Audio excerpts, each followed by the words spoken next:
everyone. So we're gonna start our opening ritual with some music. So feel free to embrace the sounds that you hear.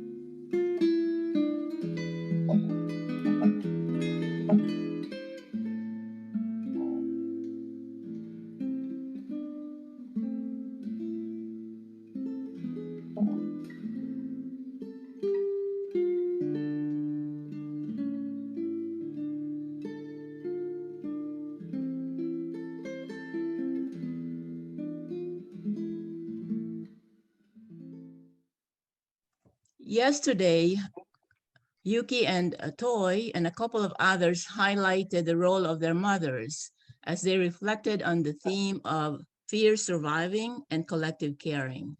Actually, when Nora and I were planning this ritual, she suggested as an activity telling stories about our mother's mother. My initial reaction was, I will have nothing to share about my mother's mother. I don't even know her name. And Nora goes, well, that may be a story in itself. So my mother's mother is a mystery to me. I realize now that to not know about her is to lose my connectivity and that of my daughters to an ancestor. And in truth, to all their ancestors on my side, because all my grandparents were gone by the time I was born. My interstitial connectivity with my past is frayed. A member of our church who is Chinese is able to trace her ancestry to the younger brother of the founder of the Han Dynasty. How awesome is it to be able to go back 2,200 years to trace your ancestral roots?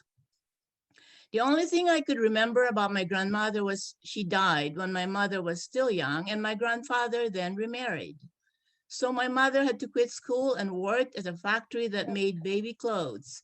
Or perhaps it was a factory that made embroidered handkerchiefs, which were then possibly exported. So I have begun to dig out even hazy details about my mother's life, for one has to begin somewhere, that I may pass these on to my daughters. There is this one instance, for example, when my mother came for a school event and she was well dressed, her hair neatly combed, and she was wearing a pair of low-heeled shoes. Is your mother a teacher? Asked one of my friends. No, she could not be a teacher. She only made it to 5th grade, I said. Like other mothers, my mother was a fierce survivor, and like Toy's mom, her strong resolve did sometimes give way to tears. During the Second World War, my parents escaped Japanese military hostilities in Manila and evacuated to my father's village in the mountains of Laguna. With a toddler in tow and nothing to eat sometimes except for rice seasoned with salt, my mother's tears sometimes flowed. But through it all, she remained strong. So how have these stories shaped or formed the work that I do or have done? I have channeled my mother's strength in the work of building sisterhood and solidarity among church women in the Philippines. I have mentored and I have been mentored by the witness of the younger generation who have stood up and continues to stand up to be counted in the work of human rights advocacy, for example, in community organizing, and in telling the stories that constitute the legacy of women's strength, power, and liberation. Growing up as a pastor's kid in the United Methodist Church, my family moved pretty often. From the Philippines to Maryland to New York City, each time we moved into a new home, my mother, Rebecca Asedillo, would first set up a bowl of rice and salt, and we would gather as a family to say a prayer. My mom would bless each space and the life our family would live within it. At each new step in our lives, at each new change, each new beginning, she invoked the spirit of my Lola through the rice and the salt that sustained her. So at my wedding, I had rice and salt on the altar, embracing this ancestral strength of spirit as my spouse and I entered into a new beginning of marriage. And when we move into our next home, I will carry that tradition forward and bless the space with the rice and the salt, embracing the unwavering spirit and the will to survive of my Lola. So as we begin our day this morning, we want to invite everyone into writing a collective poem together. We're going to do this in a couple steps. So first, I want you to just take a minute to reflect on your own journey from the past, the present, where you're going in the future. You can journal on it or meditate on it, but whatever feels right to you, and consider what part of your story, yours, your mother's mother, will you carry forward as you design your future? So take a minute and just think about that.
So now from what you've written, whenever you're ready, you can ignore me if you're still writing, but when you're ready, choose just a few words from what you reflected on, and we're going to add them into the chat, but don't click enter.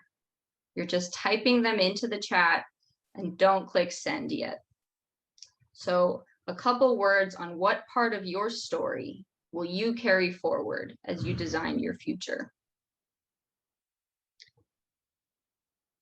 And so I want to read it. I know it's long, but I want to hear, how it all comes together. So as we what we will carry forward to design our future: faith, new perspective and empowerment, kindness to children and compassion for all, tenaciousness that persistently loves, embracing the mystery of the unknown. Resilience, joy, tender strength, suffering, survival, new imagination. Breathe, breathe, breathe. I'm flying with JJ and J. I'm flying on top of my God, the loving and compassionate one. Sneaking goodies for survival, spirit of dignity and freedom, to love generously, give back to the world. Hands to pray, to care, to help, to cook, to deliver love, both hot and cold hands. Faithful lamentation, dignity, resourcefulness, desire, love, and strength in her last breath. Laughter and independence, generosity, proximity, and pan de sal with butter. Courage to step into the unknown in the face of rejection with hope. Persistence, resilience, protective stubbornness. My mom's resilience, economy, thriftiness, love of family, unstifled, unbridled, full-throated laughter. resilience, resistance, and rejection of abuse. Resilient, the will and vision to create something beautiful from what is already here. Pushing beyond my comfort zone, unexpected humor, making community across continents, blessing and praying over granddaughters, an indomitable spirit of joy after surviving starvation, war, violence, and abuse. Early morning prayer. My mother is a symbol of resilience. Resilience, faith, hope. I will carry forward the value of radical hospitality and care for my fellow sisters into my future.